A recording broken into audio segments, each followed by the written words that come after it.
Hey, this is Jason Truding. I play in Percussion, and a while ago we started this Brooklyn Bound podcast, actually in September. And then, the world changed, and now I'm very excited that we are back up with this podcast. Actually, if you've checked them out before, they have only been audio podcasts with one person. And now it's very fun to do a Zoom video podcast with three wonderful people. And this is the first one we're doing, actually, in advance of our August 27th Brooklyn Bound virtual party show. So we're hanging with JaW Percussion. Up in the left, we have Wes Fowler. The bottom left, this is in my view. I'm going to confuse you all, but in my view, we got Joe Barry, old friends from SOSI. And in the bottom right, we have Alex Richard. And we just met, and I'm so happy to meet you, Alex. It's good to meet you too. Yeah, we're in from four different states at the moment, but it's wonderful to be able to have a conversation. And I think I was telling you guys before we started rolling that my thing with these podcasts has just been asked the same 5 questions of the folks we're hanging with. They're pretty large, expansive questions, so the conversation can go many places, but that can just be our kind of common thread. So, the first one is a large one, but just get a sense of what each of your beginnings were in music. Like how what's been the Cliff Notes version of your path from beginnings to now. Joe, do you want to start? We've been emailing most about setting up this podcast, so I'm going to put you on the hot seat. When did you start playing? So I'm actually a drum set player. I'm mainly a drum set player, and so I did that, and then a lot of marching band between. But so when did you do that? Like you out of the womb, you were a drum set player. 5th grade drum set player. Nice. And how did that? Why? Family friend. So my brother is a year older than me, and the family friend was in his grade, and then his dad was also a drum teacher around the Birmingham area. And so, like, since we were already hanging out at their house, basically that kind of segued into drum lessons. And then I just, like, I loved John Bonham. My dad got me to, like, Led Zeppelin and Frank Zappa real early. So it was, like, cool. The only thing I know about drums is drum set. Man, I'm so happy, Joe. Can I just tell you? I'm sorry for the awkward Zoom cutoffs, but it's just going to happen. We're going to embrace it. But I have to tell you, Joe, I'm so excited that you've been in Led Zeppelin. You've been into Led Zeppelin from the beginning. One of the members of my band, who's going to go maybe nameless. The other day we were in a coffee shop, like back when we used to tour. We were in a coffee shop, and Led Zeppelin was they were just playing the Zeppelin hits, and he's like, I've been listening to a little Led Zeppelin lately. They are a great band. What happened, dude? Like you're my demographic. You're almost 40. How did you not know this? Man. So I'm very happy. That just says to me, I guess, how old your dad was. It makes sense that that's the music you were listening to. But that's a wonderful, Well, I mean, when my dad was a kid, Led Zeppelin actually came to Alabama. They played on the University of Alabama. So my drum teacher at Alabama was actually at that show in Tuscaloosa in the 70s, but I don't think my dad went, but that's cool. That was the music played around my house. And so you went to Alabama and you studied in Florida too, right? Or no? Feeney. Yeah, Feeney at Alabama. Yeah, right. You studied with Feeney at University of Alabama. Yes, you cut out hard there, so I don't know. Okay, just roll with it. We'll pretend it's all cool. Segue. Yeah, so I studied with Feeney at Alabama, and then my drum set teacher, who's like a local legend named Mark Lanter, and he teaches at like 400 different schools and every private lesson, and then plays every gig in Birmingham and like the Bible Belt area. And I stayed with them, and then I went for a jazz grad degree at Florida State and studied with Leon Anderson, who is the GOAT. Awesome.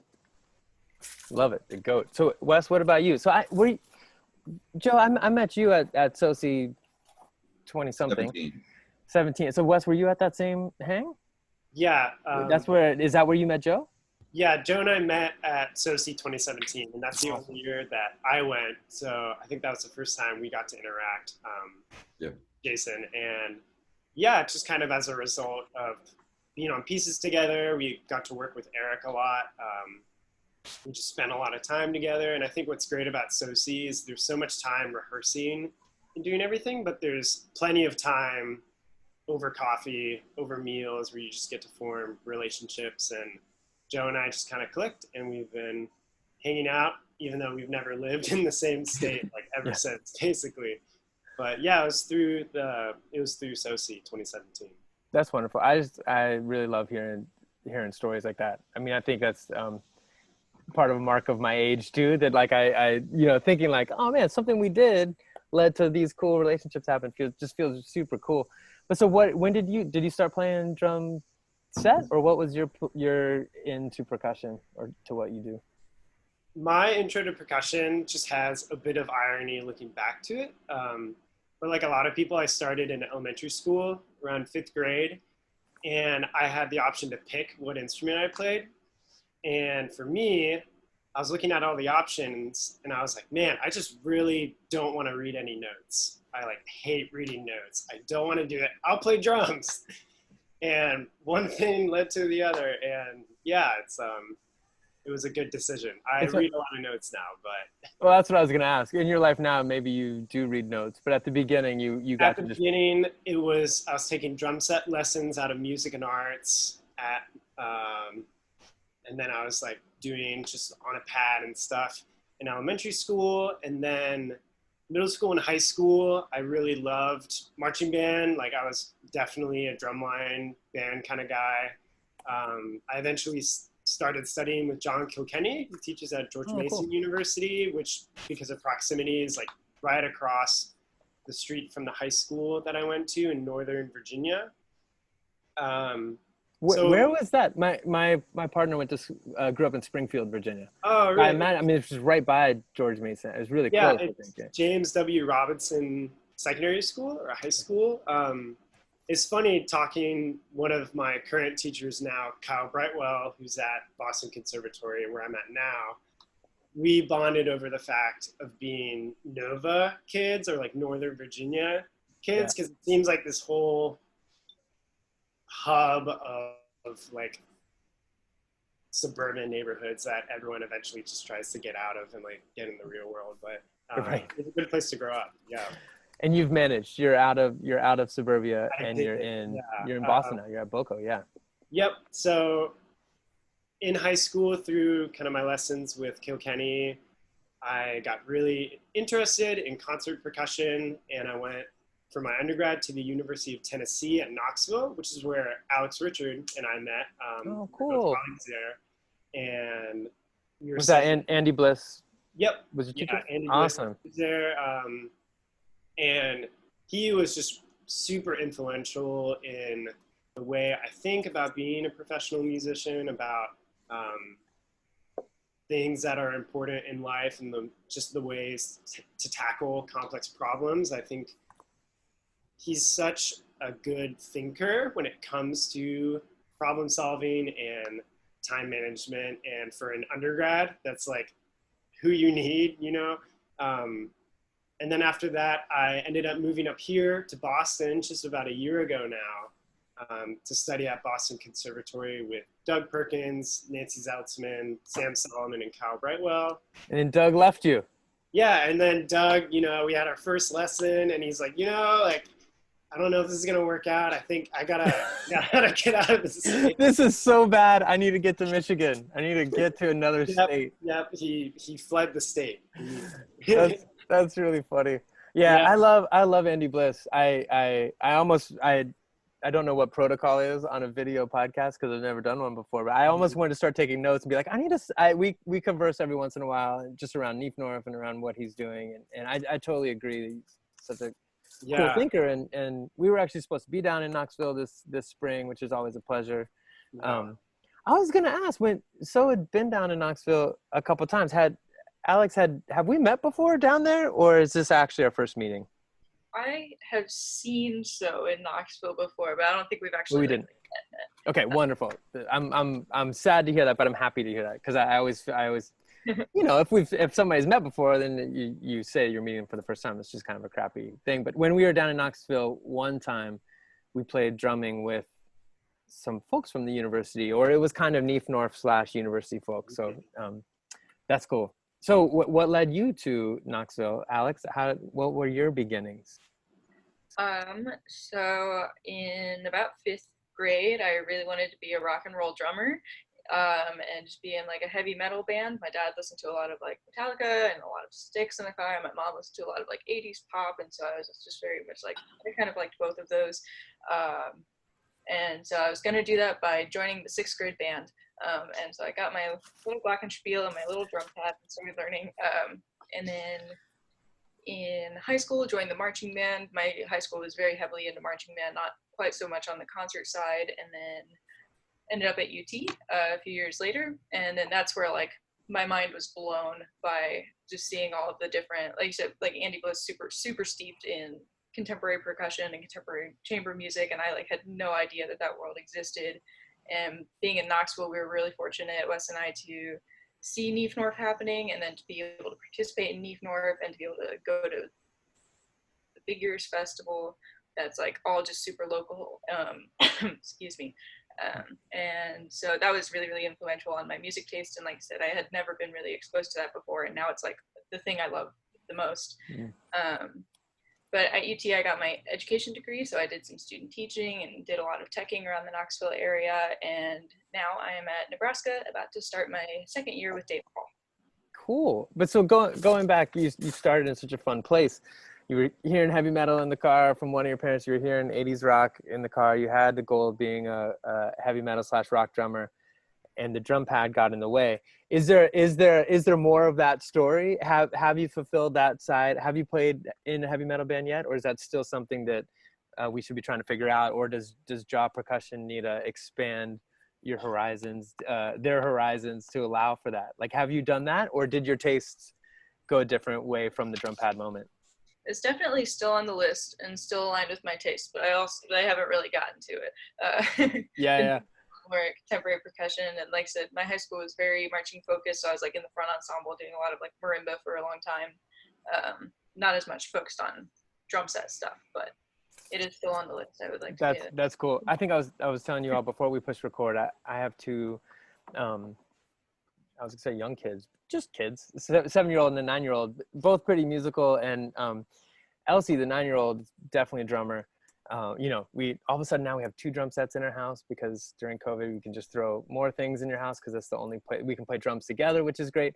But she had that moment in her 3rd grade band of choosing instrument, right? And the drums, they show you a pad and a glockenspiel. It doesn't really sound like a glockenspiel even, you know. And then you have these other instruments that are actually what they are, you know. And it feels like such a wrong sell, you know what I mean? I guess I understand if you're the music teacher. I understand if there's just a bunch of people going like this in the back, that can be really terrible. But it feels like the pad is a hard sell, you know. We all probably started that way, but yeah. I guess I just kind of went into it with the thought, like, okay, well, this is the first step. I got to learn my glockenspiel and learn my drum pad. So yeah, and that kind of spiraled off this way and ended up in contemporary chamber percussion. Love it. Well, yeah, let's move to that idea. So how did JaW Percussion get going? And yeah, well, let's start with that. Just how did JaW Percussion get going? 2017, it sounds like, in this suburban New Jersey town of Princeton, we had a festival called SOSI, and a young Wes and young Joe met each other, hung at the dining hall. Is that the story? What happened next? It kind of is. It was like on the last day, and I think I just kind of half jokingly, half seriously was like, "Hey man, you want to have a duo?" And then, so we had played one of the things that, if the audience tunes into the Brooklyn Bound online extravaganza, they'll hear 4+9, which is a really, really fun quartet that Eric wrote. I think it was knocking around in his head, and then actually Fong Tran, who is part of Media Queer, who was also on this, I think he was our group's small world student composer, but then he had to pull out. Yep. So I think somewhere knocking around in this room, I actually still have my part to his piece, but because he wasn't going to be able to do the festival and go through the process that y'all do in the festival of like building the piece and changing the piece with the ensemble, Eric stepped in as the student composer. Right. I didn't realize that connection between you. I didn't put that all together. I didn't realize that until I think actually a couple months ago when I was like cleaning my room, and it was like, oh, and then all the dots kind of lined up. But yeah, and then I got back to Tallahassee for grad school. I just kind of had a lot of time on my hands, and it was like, well, if I don't like actually do this, it's just going to kind of fall by the wayside. And so I was like, well, what if we just take this? Like, it basically took one hand as a quartet to play Eric's quartet, and it's like, well, we got two hands. Let's see if it's possible to do it as a duo. That's and really. So then I spent like the week before grad school started, just like condensing that score and seeing if it worked. And then so that was the first JaW percussion project. I mean, that's the first thing I saw of you all for sure. That's totally cool. So 4 and 9. So when it was played at Small World, yeah, it was a quartet. And then also it was so tricky to get together in that amount of time that I remember Eric was playing like 16 notes on a shekre or something, some kind of grid to line it all up. Yeah. Because I'll say knowing we play it now, and so on pipes usually more than decibels. We started playing on pipes just because we feel like we can control our things a bit better maybe. And that's a really tricky piece of music. So I know when I first saw that video, it was like, oh wow, that's like just super impressive and an awesome project.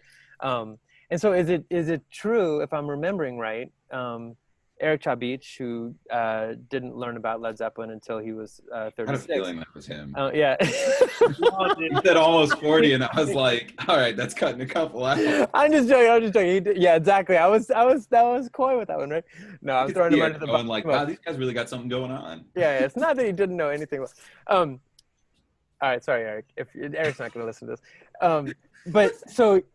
If I'm remembering right, so he wrote a double quartet for us to play with the JaW quartet. It was like string quartet and it was kind of like, I think it was conceived of to be able to be just maybe a string quartet, and then the octet kind of made sense. And so was that another project that you guys have jumped into? No, we jumped into Sirius 9, his like Princeton faculty string quartet, and then that just really fell through. That's been a project we were starting to put together right now, but basically just because of limited instruments and like our limited setups. Like I'm in like a 1-room apartment, and Joe's got like a 50-year-old out of tune piano. We're basically sounds perfect. What's the problem? It sounds like it's built to be a cool thing. No. Sounds amazing. I was like, oh yeah, man, this is gonna be crunchy. And like it's like overcooked sardines crunchy. Like it's not good. It's really not good. That one's overcooked. I literally like that, overcooked sardines.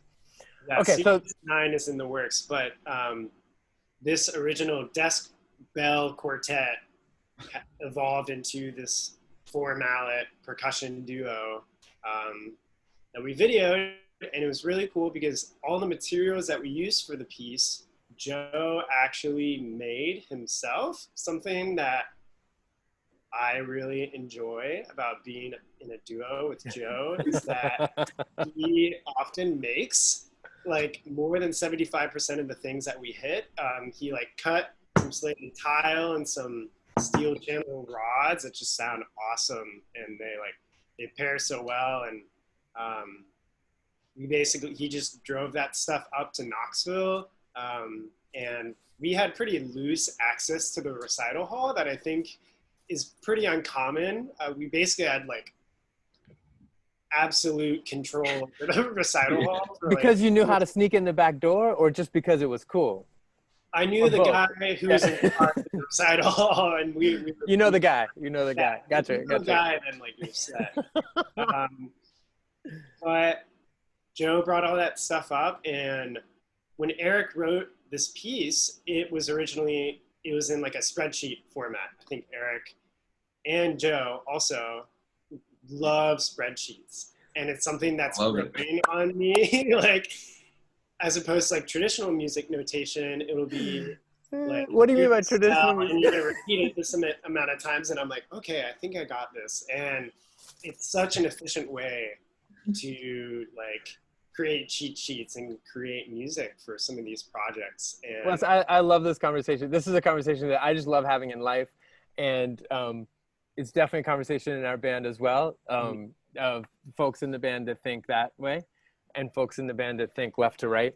You know, I feel like the kind of cheat sheet notation, the kind of Excel spreadsheet notation, or any of that kind of stuff is thinking in cycle. It means you're thinking in cycles. You're thinking cyclically. Right.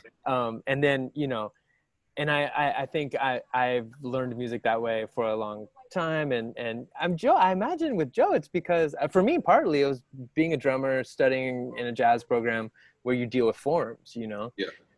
And I just love this conversation because there's other folks in the group that very much, you know, think left to right in that kind of way, which is something that I'm, you know, I do, you know, not my, so I love that you brought that up. I really love that.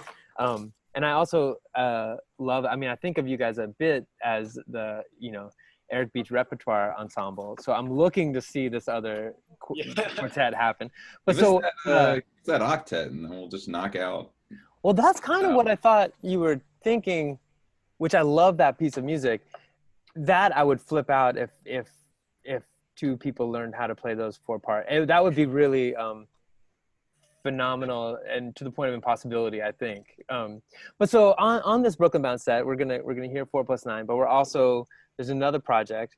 Alex isn't just hanging because she's a great friend of you two and hopefully now me. But so can we tell us about that? Alex, do you want to tell us about that, or is it called Hazardous Materials? Yes, it's called Hazardous Materials by David Cole, and so it's a trio, and so that's why they asked me to play. So I had met Joe a couple other times when he'd been in Knoxville, and then they decided to take on this project and asked if I wanted to join, and I was very excited and super on board. And this project was really cool. So it uses transducers on frame drums for a lot of the material, so you get this really amazing resonance from the frame drums from these transducers, just like vibrating really soft to really loud, and it's really cool. And then there's just a bunch of like multi-materials either on tables below us or suspended next to the frame drums. And so that's always been a fun part for me, is pieces where you get to like build things and like construct things, and it just sort of like gives you a new sense of ownership. And I'm not very tech savvy, and that piece uses a lot of technology, so I felt like really good that I was like, okay, cool, I can help make tables, and we can go to Home Depot and we can hang things, and we can, yeah. So it was a lot of fun to put together, and we were fortunate to have David Paul in town with us. And you'll see in the video, there's like a lot of red lighting, and a lot of that was added like while he was there. He was just like, we were trying to think about the lighting that we would do, and he was just like, what if I like programmed the lighting to this entire piece? And we were just like, oh, cool. Oh, yeah. That's awesome. So where did y'all meet Dave?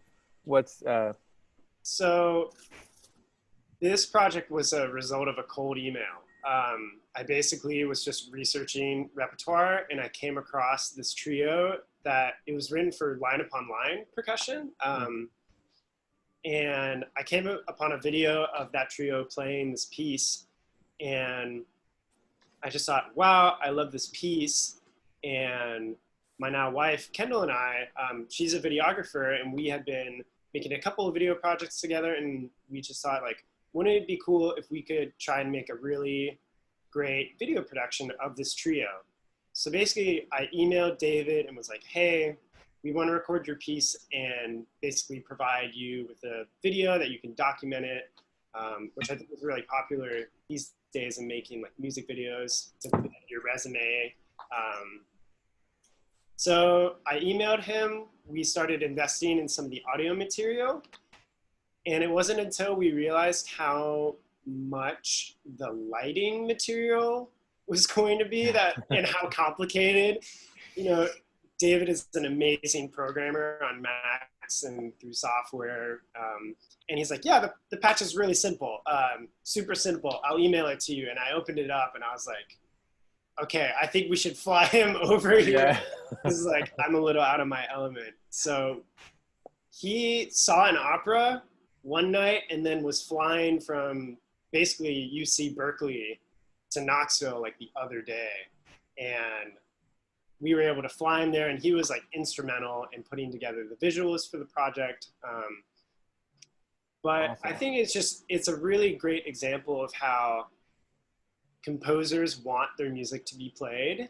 And even if you might be nervous if there's like an age gap, or if you feel like there's some kind of professional gap, that if you just communicate that you really are into someone's stuff, they might be willing to do a lot more than you might expect to make that happen. And David was just completely on board, you know, like got on a plane ticket, crashed on my couch, put in a lot of work to make the project happen, all starting from just an email relationship. That's awesome. That's really cool, Wes. I feel like, you know, that's, I totally endorse everything you just said. And the feeling of like, I feel like one thing about our community, and I don't know, maybe all of us on this call have a pretty much similar community, but overlapping kind of communities. I feel like everybody in these communities, the reason you're in the community is driven by like passion and excitement for something. It can't be monetarily driven. You know, it just doesn't make sense. Like if it's monetarily driven, you've made some terrible choices in your life. You know, like it makes no sense that that's the driving force behind what anybody does in the field. So I totally agree that there's this feeling of like, yeah, let's do this. And that resonates with me a little bit in terms of like, this podcast is not about me, so I should probably just stop talking. But I feel like when So first met David Lang, I think we saw him, and he was as like a, you know, super successful composer in the scene.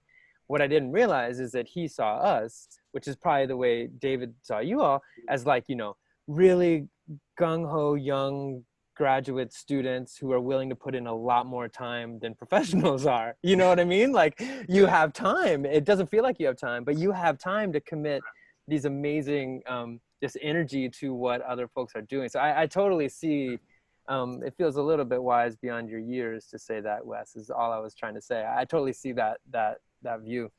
Can well, is there anything else on your set? I probably should know this. Yeah, that's what I thought. Okay, cool. I just didn't want to skip over anything. So, is this the first time that you all are playing trio together? As far as that video, yes. Yeah, cool. And so is that with JaW, has JaW been, you've been conceived of as a duo, but is this the idea of bringing in folks to play other types of pieces feels pretty cool. Is that something that you're thinking about, or right now is it mostly a duo project? And I guess I'm trying to see, like, are you hiring Alex, or is there still a conversation? I couldn't tell where it was at. I'd say the door is always open. You know? Nice one.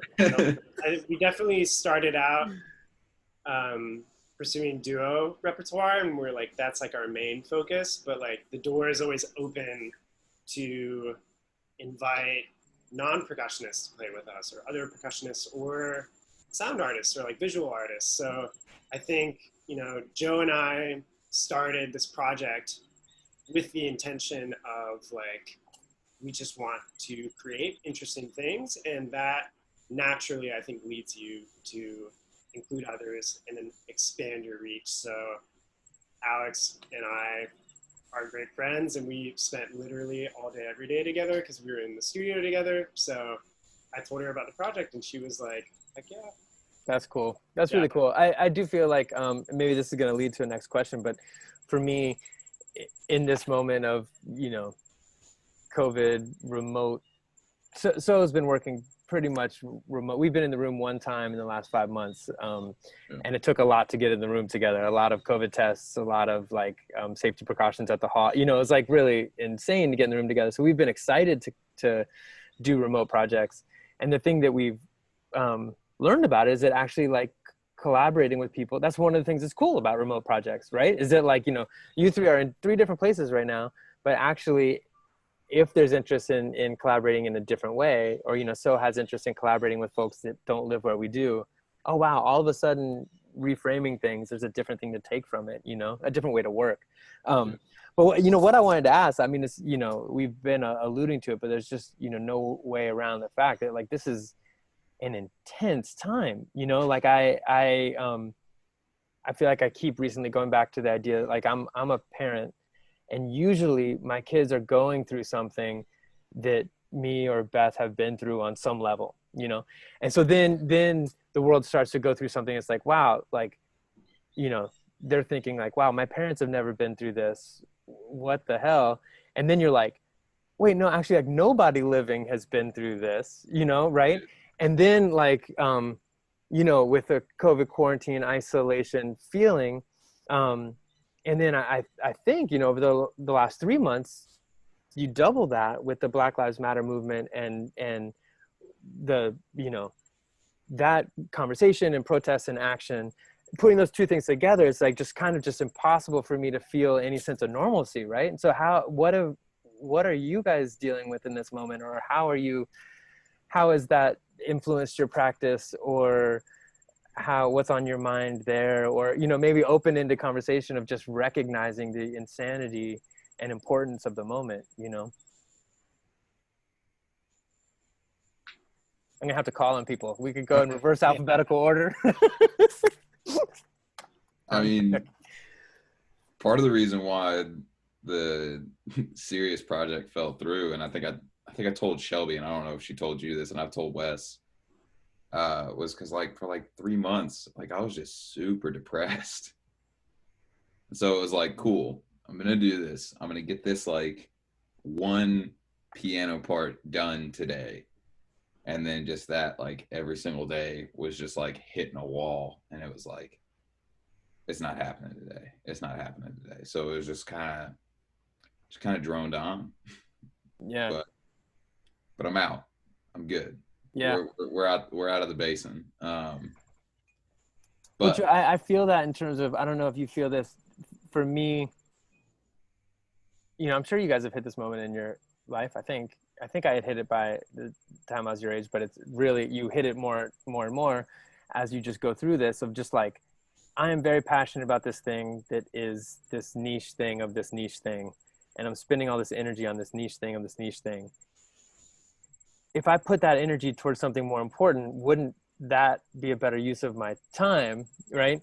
But then for me, then I go back the other side too, that, you know, for me, kind of committing to doing work during this time can also be a grounding thing, you know, like, so you working out the serious 9 piano part or whatever, or whatever it is, you know, in some ways I bet it feels futile, but in some ways it feels grounding. And I feel like that's important. You know, it's not, you know, art is not unnecessary, you know, personally and communally. Did you go through that process? Is that where you're at?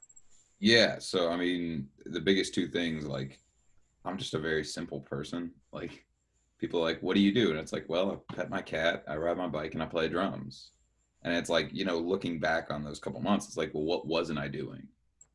Well, I got away from playing drums, and then a series of things kept me from riding the bike. And it's like, okay, well, I stopped training and I stopped playing drums. So then I started training again, I started playing drums. Guess what? That helped me. So yeah. It's a lot of cat petting, man. When you take, you take away the other things, just like your poor cat, you know? Yeah, I would, like, there's a 20-pound cat laying right next to me, but he's too lazy to jump in my lap like Bubbles did. Otherwise, I'd show you, but. Love it. There's an 80-pound pit bull lying next to me that is too lazy to jump in my lap too. So, no, that's cool to hear. Thanks for sharing that, JaW. I feel like that resonates with me for sure. Wes or Alex, like, have you guys been, what's your way of processing this moment, or what's on your minds? Well, I guess sort of similar to Joe. I just sort of like felt like, you know, the ground was sort of ripped out from underneath us, especially performing. Like, I had a chamber recital lined up that didn't get to happen, and when I'm still in school, so I had to like complete classes still, which felt very weird. and I was teaching the like percussion methods class for undergraduate majors, so I had to like flip that onto online, and then sort of once the semester was over, I just took a very long break, and that's when like Black Lives Matter started coming up. So I spent a lot of time just like researching and learning and signing tons of petitions and trying to find like Black artists to look into and try to promote. But I was still not like in a great headspace to just like practice solo literature.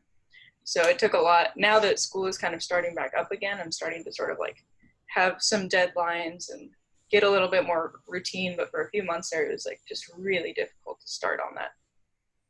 Yeah, totally. That, yeah, I feel like everybody's going like this on on the call. Like, you know, I feel that. Out. Deadlines in a weird. I don't know. Maybe there's a question of like, you know, we're all searching for normalcy, but also just like realizing that like there has to be a new normal and how to deal with that. Like with Black Lives Matter, you know, it feels like like normal is not good, right? With COVID, normal would be good. I'm yearning for normalcy through COVID. I'm yearning to be in a room, hear you guys play in Brooklyn Bound. I'm yearning to share music in a space together. So that normal I'm kind of yearning for.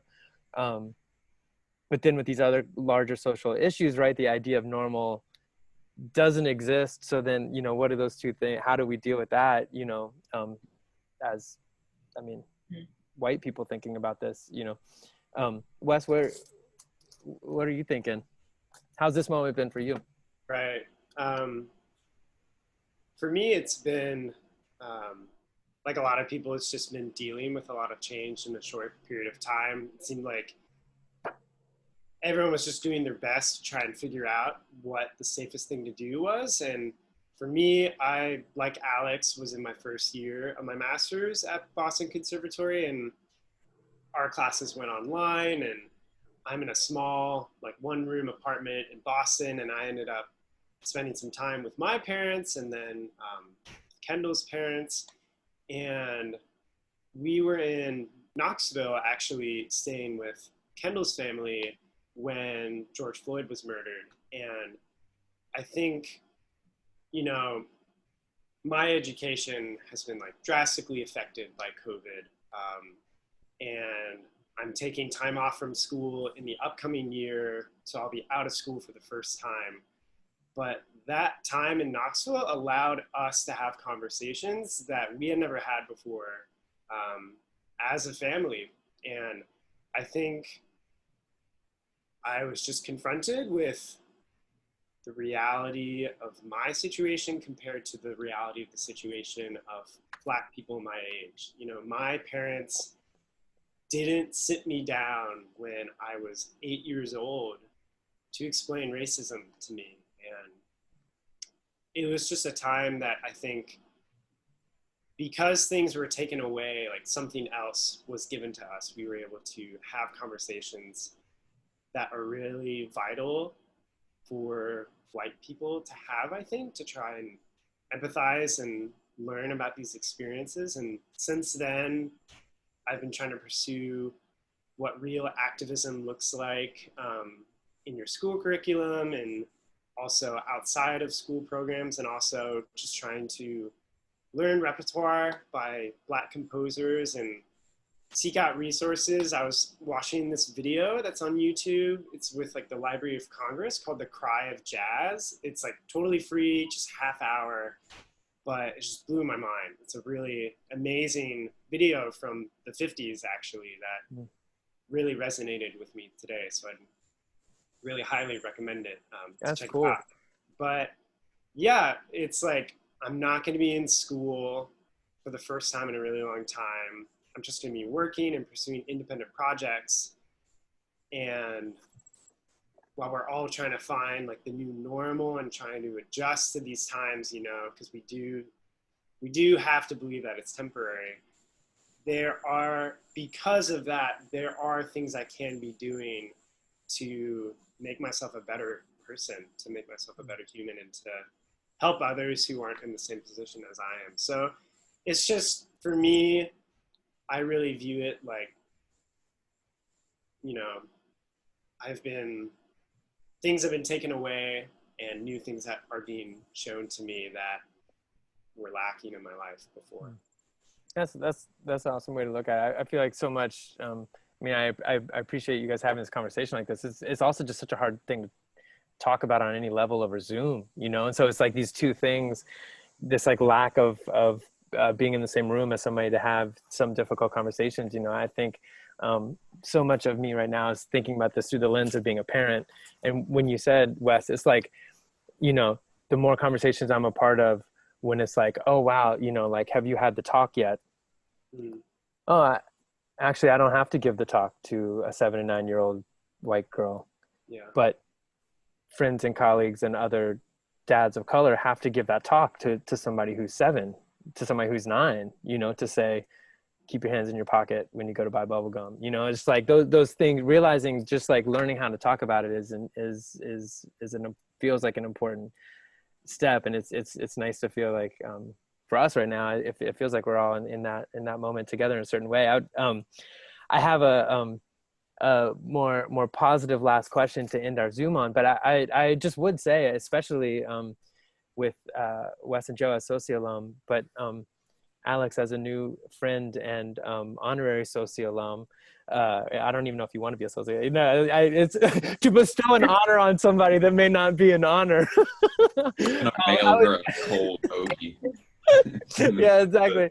No, more just meaning a new friend. I think I really appreciate having these conversations with folks who are intergenerational as well, like what you guys are thinking about with folks your age versus what I'm thinking about with you know, parents my age or whatever that is. So I'll say that the email and phone is always open to have these conversations. I think so is definitely thinking about this in terms of who we are as an organization and how we think about this. I mean, I'm thinking about it personally, but then like thinking about it organizationally is almost more important and more difficult. So I would say I just welcome, you know, if you're ever thinking about Soci experiences you had that could be, you know, better or changed or whatever, I guess just the door is always open to a conversation.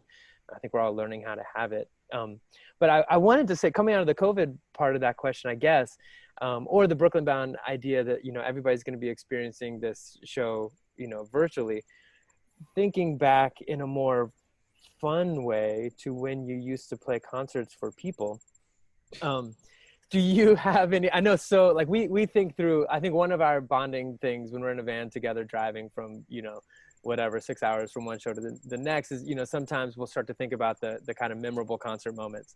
And I don't know what this says about us, that mostly we're thinking about the things that just went drastically wrong for us. Like we should be probably thinking, there's like, definitely, if you have a wonderful concert moment that you remember, I should start thinking about the ones that were just really poignant and wonderful. You know, I think more about the ones, you know, where like, you know, the flower pot got knocked off the thing and cracked on, you know, or just the kind of wild moments. But I would love to hear if you guys have any memorable moments, either personally or as JaW, you know, just memorable concert moments that maybe now are kind of nice and nostalgic to think about for a moment until we can get back to that normal. Take it, Joe. Oh no, I was saying. Oh, you were deferring. Talk first every time. Alex, what's up? Oh, okay. That's how I do it. Oh gosh. There's a lot of good things to remember, of course. Well, that's great. I welcome the good things, you know. Yeah. I feel like I tell this story all the time, but one of my personal favorite sort of like happenings around a piece was we did an Uxuit as a part of the Big Ears Festival, and Steve Schick and John Luther Adams were there, kind of like leading us, which was really amazing. Yeah. Were you there too, Joe? Yeah. I have a scar on my pinky from where I busted it on a bass drum hoop. Yeah. Nice. That was so much fun. And we did it in this big park in Knoxville called the IAMS Nature Center. And I was playing the drum part, and for part of the rehearsal, they were kind of like situating us around and staging us so that we weren't crazy far apart, but still like enough to really feel the space. And so I just like had a tom-tom with me and was like standing in this cool little like tree nook, and they were like coming around and finding people and being like, let's move you this way a little bit. And so they were like, they found me and I was a little too far away from everybody. So they were like, all right, well, follow us. So I was just like kind of as like a sophomore in undergrad, not really understanding just who like John Luther Adams and Steve Schick were. It was just like following them around with a tom-tom around a nature park for like half an hour. Awesome. And they kind of turned around and they were like, oh, we have to put you somewhere. Kind of forgot, but it was just like a really silly moment, and it was a lot of fun. And Awesome. yeah, and all three of us were there, and it was just a really memorable moment for me, just walking around nature park with my little tom-tom. Love it. One is one of the things I feel like I've played that piece a couple times, not as many times as some folks who've really, you know, been in it deep, but like it feels to me like the music is memorable, but just the experience of everybody gathering and making this wild thing happen. And I feel like talking about our community of percussionists, just the idea that that's possible, you know, that I don't know how many people were there when you did an Uxwood there, you know, like when I've been involved in ones that actually had 99 people, and you're like, how does that, this person drove from Texas, you know, like to, you know, like this person drove from, like the idea that our scene is committed enough to these moments. Like how many other scenes are like that, you know, hopefully a lot, but like, I think that's awesome, Alex. Totally. That resonates with me. I'm not sure I've done that part of it, but I've definitely done the like, does anybody know where I'm supposed to be? Like, what am I supposed to be doing? So Wes, you were there as well? Yep. Technically, that was the first time Joe and I met, though we didn't really hit it off till like 2017 SoC. But yeah, I was there also, and it was like pretty early on at Tennessee. It was just a great opportunity. I played the drum part too. Played the drum part too. Found some railroad tracks, you know, set up right by there, and you know, that was one of my like early memories, I think, from playing music in Knoxville. And I just think that city is such a unique combination of like really scruffy, but also really just like fascinating and intellectual and great. Yeah, that's a great memory for me too. Another memory I have that kind of involves all three of us, it's not exactly a live performance memory, but we also recorded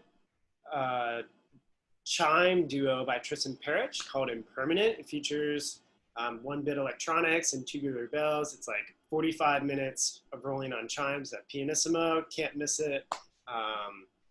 We did a video project of this, and I think like the three of us went out to this bar in Knoxville called Sutry's, which has games. It's kind of like an arcade bar, but it also has ramen. So it's like a ramen arcade bar. Sounds amazing. Great, yeah. Awesome. I hope they're still there because of COVID. But we went, and naturally we're going to play Galaga, but the machine was broken, and it had these like really strange, like it was like a solid beam of light moving across the screen that would like freeze and then go back and then move. And all of us were there, and Kendall was there, and Kendall was like, wow, I think we should incorporate this visual with Tristan Parrish's piece. So we basically videoed Broken Galaga together, and this is after like ramen and some drinks and like some arcade fun, and then like brought it back to the recital hall, borrowed a projector from a connection in the art department, and Kendall through some overnight work basically created this Galaga parallel line projection that we ended up slapping on top of the piece. And Tristan was like, hey, I think it works surprisingly well. I was gonna say that feels very Tristan to me. Yeah, right? Like I know is well yeah, paced. yeah. Well, I don't know if you've seen early on, if you were to play a piece of Tristan's before there was any money involved, I think it was something like, as a performer, you could choose to get paid $20 or get a machine drawing of his that are beautiful, but they're like these line drawings, you know, that to me, so I think everybody did the line drawing because they were just really beautiful. Right. But it feels to me like it very much speaks that language. Like that. I didn't make that connection before. Yeah. Yeah, that was just a funny memory, because also just going back to how Joe and I like first met in the quartet that Eric ended up having to make happen for SoC. Like, it's crazy to think how many like of these good memories do come from like accidents, but we like look back at it and it's like some of the best moments of our chamber music career, like those moments that just really stick with us that we get to enjoy and share together. So that's cool. I'm really trying to take that. I think everybody in SoHo is trying to take what are those things out of this moment that we didn't expect to make music this way, but we're finding some real enjoyment in making music in a certain way right now. I'm hoping it's not for the rest of my life, but just what are those things that are going to lead to cool paths versus the things that, like, you know, I don't know, if I never hear about Zoom again, maybe I'm going to be okay. I don't know. You know, like, why am I a Zoom expert right now to teach and share my screen and blah, blah, blah. All right, Joe, you want to leave us with a good one? Sure. So it kind of actually also has you've kind of invaded my life. Like, it still has a Soci connection. So, like, The drumsticks you made me. Oh, dude, yeah. I didn't make those. You stole them. But wait, no, I did make y'all some Wero sticks, didn't I? Oh, no. I guess I was talking about the pointy. Oh, I still have those. Yeah. You let me use them. I will say that. That's not your fond memory. What is your fond memory? I loaned them to you for a year. That is a very fond memory of, like, accidentally having, like, a quartet with former interns, Andrea Tefelsky, Lindsay Vasco, Evan Miller. Check all their stuff out. All 12 of you listening to this. But their stuff is really cool. Andrea and Lindsay have TV percussion, which is awesome. And then Evan has a duo with Andrew Sievert, neutrals, which is really awesome. And then we kind of have this weird quartet that plays specifically Andrea Mazzariello's Symmetry and Sharing. It's a really great piece of music that needs to be played. And when Wes was talking about how lucky it was being in a group with you where you make all the stuff, I just immediately thought of, like, well, even if Joe, I felt like you were kind of sitting in with that. It was like TV plus you guys, right? At first, that was the way. It was absolutely. And the idea that, like, you made all the instruments, I was like, that is awesome. You know, like the dude who's, like, you know, starting off as the guest in this project just did it all. You know? Well, I make stuff because I'm bad at things. Like the spreadsheets is because, like, how Wes started out, where he's like, I don't want to read notes. Like, that's me with a grad degree, like, as a 25-year-old. It's like, I don't want to read notes. So just keep it in the spreadsheet. But also because Eric's writing, specifically in 4 and 9, and then also in a lot of this stuff, like, is very process based. So it's really easy to track, like, if I just put in a spreadsheet and then I can find and trace the process, go down the thing. But yeah, it's like, I'm bad at hitting pipes because I'm not a marimba player, and my mallet, like my outside mallet accuracy is terrible.